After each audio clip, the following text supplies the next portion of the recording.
Hey everyone, it's been over 2 minutes. I haven't been raped yet. I guess I'm going for the world record. Hi, I'm Diana Davison. I've been doing this channel for a little while now, and you can tell by the title that I'm anti-feminist. But I've kind of given up on that. I don't think they can be stopped, and I'm mostly, well, by some I'm considered to be a MGTOW channel. For those who don't know what it is, it's men going their own way, and I'm one of their big supporters, which is interesting because I can never be considered a part of the group. Which brings us to my topic of the day: individualism versus collectivism. Now, I'm asked quite often why I support MGTOW as a female person, because I can never be a part of the group officially, and what do I have to benefit from this? Well, I am an individualist. So what I see with MGTOW is a collective of individuals who are promoting individualism over collectivism. Has mostly been the case. The collective does bring advantages to the individuals within it. One of those things is that you get a bigger power base. You can be found by other people a lot easier. So people who are starting to question their role in society as men, they can search for men going their own way, which is getting actually named under that acronym in the mainstream media more often lately. One of the things that's come up recently is the BBC offering to do interviews, saying that they want to do a documentary on the phenomenon of men going their own way. And then that has brought up a bunch of individual issues with who represents MGTOW. Now, I'm going to get into that little recent beef that's been going on in MGTOW, but I want to concentrate on the bigger picture of individualism.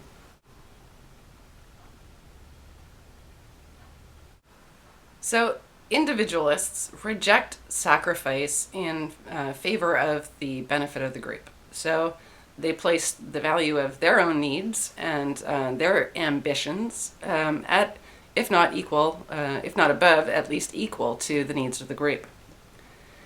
Know thyself. If you are an individual and you want to have a sense of identity, as most people do, then you require feedback from other people to verify.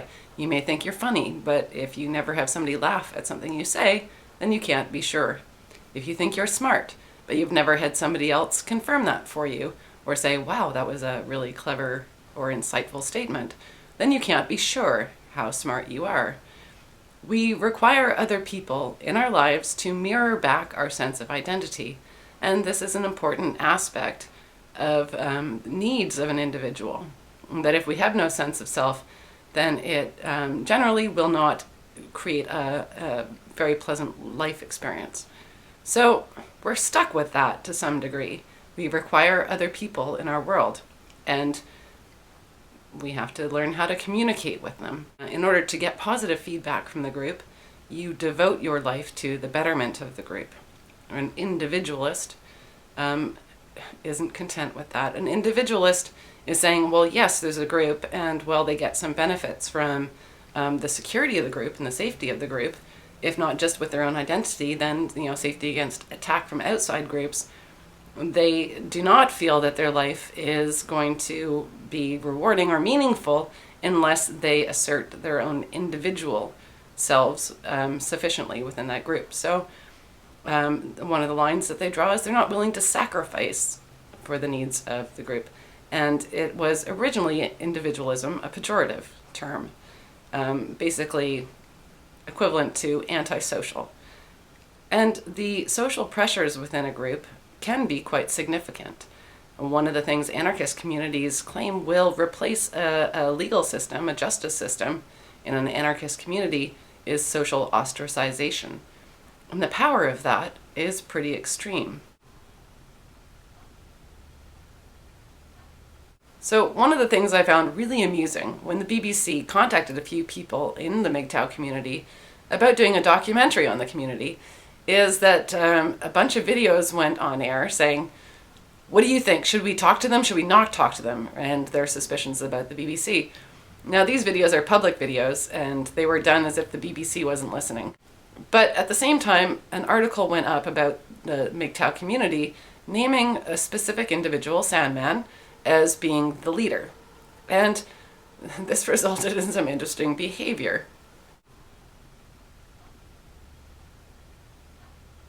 I think that we can all agree Sandman is MGTOW, whether his messages are of high quality or not. He is definitely MGTOW.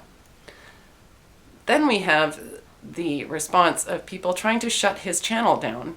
And this isn't done by directly refuting videos that he's made, and that's mainly the challenge, is that his videos are crap, right?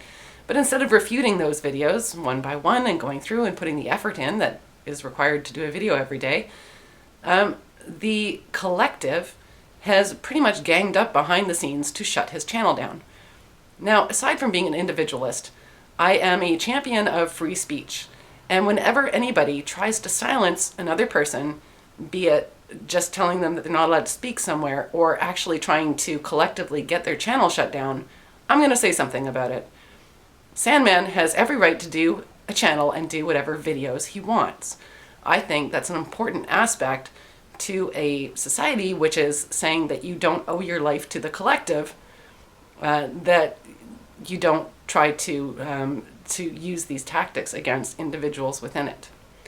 If you don't like his content, refute it. And what we've actually seen is ongoing animosity well before the BBC, coming out pretty much in response to this. Now, I'm going to name Stardust as well, because everybody knows who I'm talking about here. Stardust clearly announced that his channel was not a MGTOW channel. He uses his channel to talk about subjects he finds interesting. And if you don't find them interesting, then so be it, or whatever. And now the BBC is out, he's reasserting his status in the community as a leader and as a founder of the MGTOW community.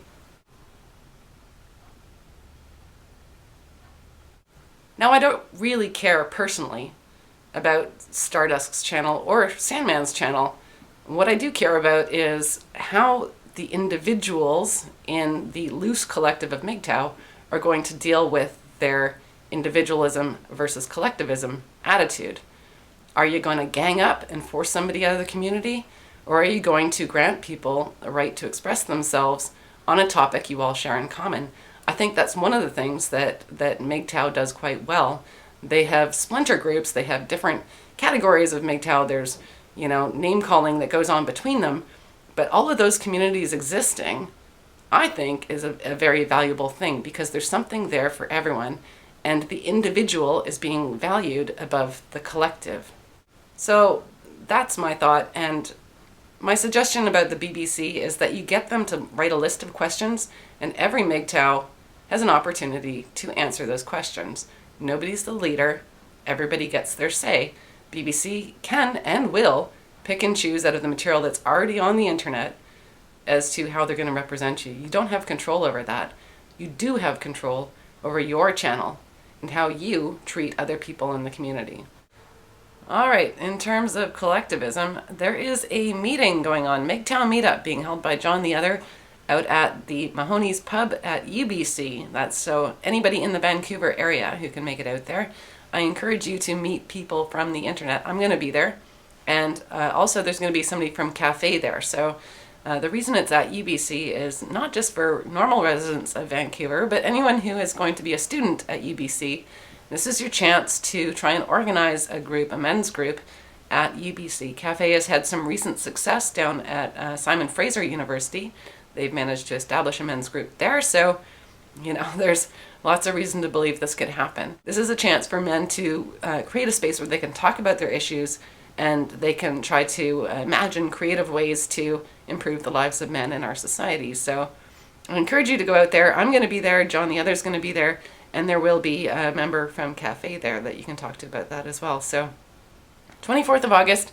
And, if you can, get out there. Anyone in Vancouver or the Vancouver area. I'll put the link to the location below. And now for the rape joke of the week. People who think that rape jokes are actually supporting rape must think knock-knock jokes are about doors.